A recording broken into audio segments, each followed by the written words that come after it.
আবার রেডি, চললাম আমরা বাইরে ঘুরতে। বাবা যাবে না, বাবা শুয়েই রয়েছে। আমরা রেডি, আমরা চললাম।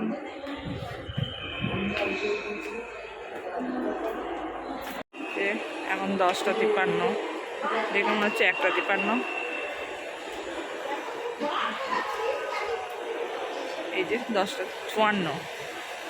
এখন দিদির জন্য অপেক্ষা করছি। দিদি এখন ওই যে দিদি রুমে গেছে, এখন দিদি রুম থেকে বেরোয়নি। দিদিটা যাচ্ছে দিদিকে ডাকতে। এখন দিদি আসলে আমরা বেরোবো। কি করছে ও? লিফট খুলে দিয়েছে। হ্যাঁ,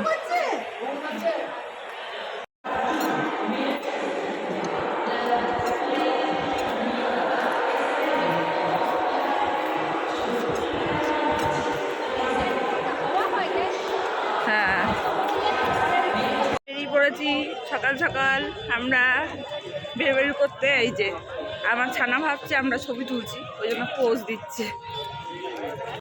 আমরা এবার হনুমান মন্দির যাচ্ছি। আমরা আবার সেই গাড়িতে চেপে পড়েছি। এই যে আমরা 3জন পিছনে আর সবাই সামনে। আমরা বারবার আমার মেয়ের জন্য এই যে সবসময় পিছনে আমি বসবো আর সামনে বসবো না।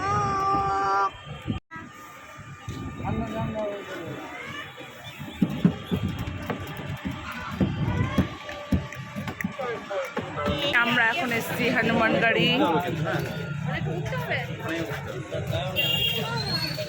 হ্যাঁ,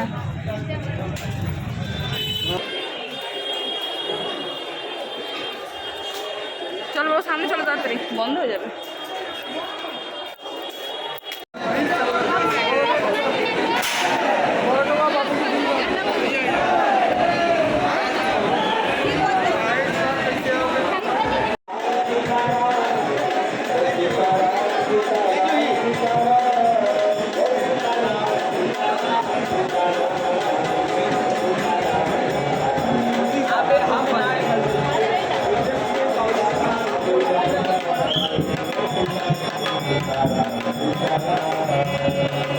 হনুমানগাড়ি থেকে বেরিয়েই দিদি এখন ইনফরমেশন নিচ্ছে এখানে কখন অন্ন প্রসাদ দেওয়া হয়, সেই জন্য যেখানে যাবে মৎস্য একটুও খেতে হবে।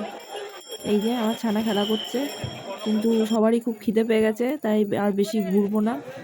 আমরা এখন সামনে কনক ভবন আছে, কনক ভবনটা শুধু দেখবো, আরও অনেক দেখার জায়গা আছে, কিন্তু আর এখন কোথাও যাব না।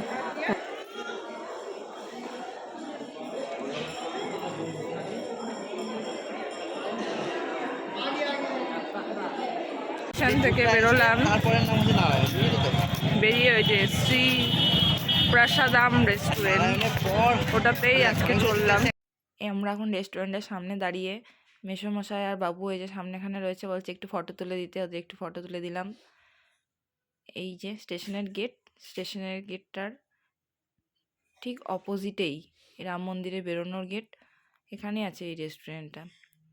আর এই বাঁ পাশটা দিয়ে, এটা দিয়ে রাম মন্দির যাওয়ার গেট, মানে ঢোকার এন্ট্রি গেট, আর এটা বেরোনোর গেটটা। আর সামনে রয়েছে এই যে বিড়লা। এখানে যদি রুম নিতে হয় সকালে এসে খোঁজ করতে হবে যে রুম আছে নাকি। এখানে আগে থেকে বুকিং করা যায় না, রুম ফাঁকা থাকলে পাওয়া যায়। এত ইনফরমেশান দিচ্ছি তার কারণ এই যে রেস্টুরেন্টটা আমরা খুঁজে পেয়েছি বলতে গেলে। তো মানে আমরা এসে থেকেই খুঁজছিলাম বাঙালি খাবার দাবার পাওয়া যাবে, যাতে মানে গন্ধ, যে একটা মশলার গন্ধ পাচ্ছি এসে থেকে, বেনারস এসে থেকে, সেই গন্ধটা না থাকে। তো সেরকম রেস্টুরেন্ট খুঁজে পাচ্ছিলাম না। এই রেস্টুরেন্টটা ভীষণই ভালো, খাবার দাবার পরিষ্কার পরিচ্ছন্ন, মানে খাবার কোয়ান্টিটিটাও ভালো, টেস্টটাও অসাধারণ। এই যে সবজিটা, মিক্স সবজিটাও খুব ভালো করেছিল, পনিরের তরকারিটাও ভীষণ ভালো করেছিল। আমার মেয়ে বা মা তো যেখানে সেখানে খেতে পারেন না, মাও খুব ভালোভাবে খাবারটা খেয়েছে।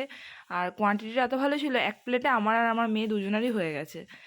তো তোমরা যারা এরপরে রাম মন্দির আসবে, এই রেস্টুরেন্টে অবশ্যই খাবার খেয়েও, ভালো লাগবে আশা করি। এখন আমরা স্টেশন রুমে ফিরে এসেছি, যাচ্ছি বাবার রুমে। বাবার রুম কোথা থেকে গেলে এটা একটু বলে দিই। বাবা প্রথমে আমার সাথে, আমার রুমটাতেই বাবা মা দুজনেই একসাথে ছিল।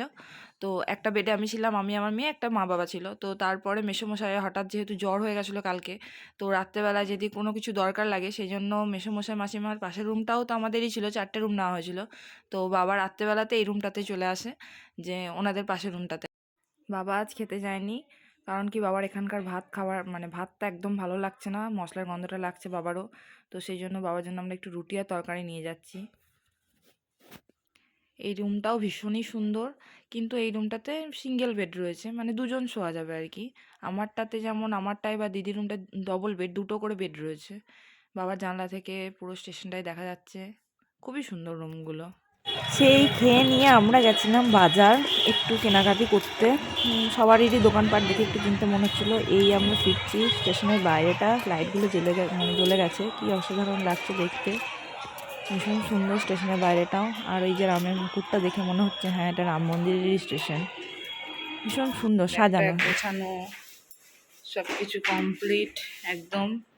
এবার ট্রেনের টাইম হয়ে গেছে, আমরা বেরিয়ে যাব। মা এদিকে খাবার দাবারগুলো সব ভরছে। এখানে দিদিরাও চলে এসছে।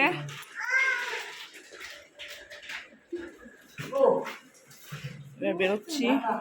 যে আমরা লিফটে চেপে গেছি স্টেশনের মধ্যেই, ওই জন্য ট্রেন ঢোকার পর বেরোলো।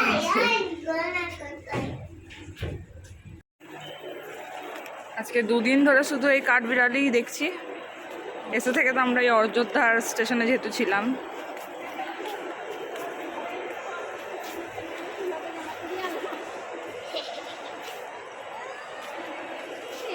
7:43 বাজছে।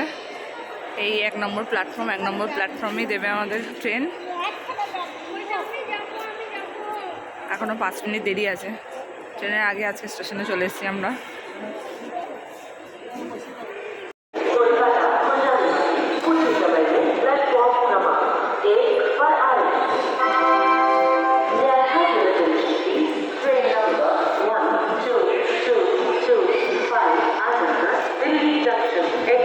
স্টেশনে গিয়ে ট্রেনের জন্য অপেক্ষা করাটা যেন সবথেকে বড় বিরক্তিকর কাজ। যাই হোক, আমরা 5 মিনিট আগে থেকে দাঁড়িয়েছিলাম, তো এটা একদমই পছন্দ না। দীপদার তো একদমই পছন্দ না। ট্রেন ঢুকবে তারপর দীপদা যাবে আর কি। তো স্টেশনে ছিলাম বলে আমরা খুব তাড়াতাড়ি চলে এসেছি ট্রেনের আগে। ট্রেনও চলে এসছে আমাদের। ট্রেনটা একটু লেটেই ঢুকেছে। যাই হোক, চলো এবার ট্রেনে চাপা যাক।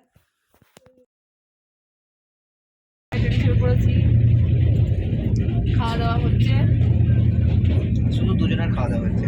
দুজনের খাওয়া দাওয়া হচ্ছে। ম্যাডাম আমার ফোন দেখছেন এখন। টাকা পাবি?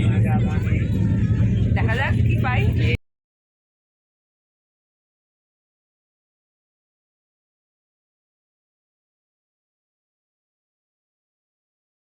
গুড মর্নিং সবাইকে। এখন সকাল 8টার মতো বাজে। আমাদের ট্রেন যথারীতি এখনও লেটেই চলছে। তো দেখাচ্ছে যে আমাদের প্রায় 1-1.5টা বেজেই যাবে হয়তো পানাগড় ঢুকতে ঢুকতে। ট্রেন লেট করলে খুবই বিরক্তিকর। এখন অনেকক্ষণ ট্রেনে কাটাতে হবে আমাদের। দীপদা আবার শুয়ে বললো, ভালো করেছো। মাদের এখানে এই যে দদনকে খাওয়ানোর প্রিপারেশন চলছে। আমার মেয়ে আবার এই যে শুয়ে পড়েছে। এবার নামবো, এখন দুপুর 1:30 বাজছে। ট্রেন আমাদের লেট। দদন এতক্ষণে ঘুমিয়ে গেছে। আমরা সব ব্যাগ নিয়ে বসে যান।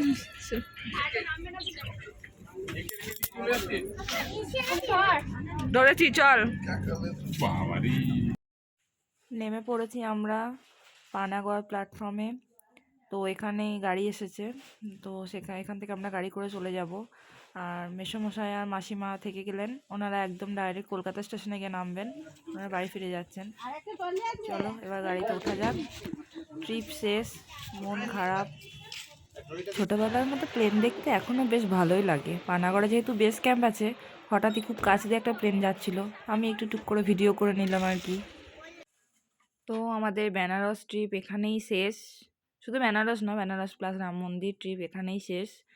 আমি বোলপুর আর যাচ্ছি না, একদম পানাগড় থেকে ইলামবাজারেই নেমে পড়বো আমি। মা, দিদি ওরা সবাই বোলপুর চলে যাবে। সকলকে টাটা। সবাই ভালো থাকবেন, সুস্থ থাকবেন।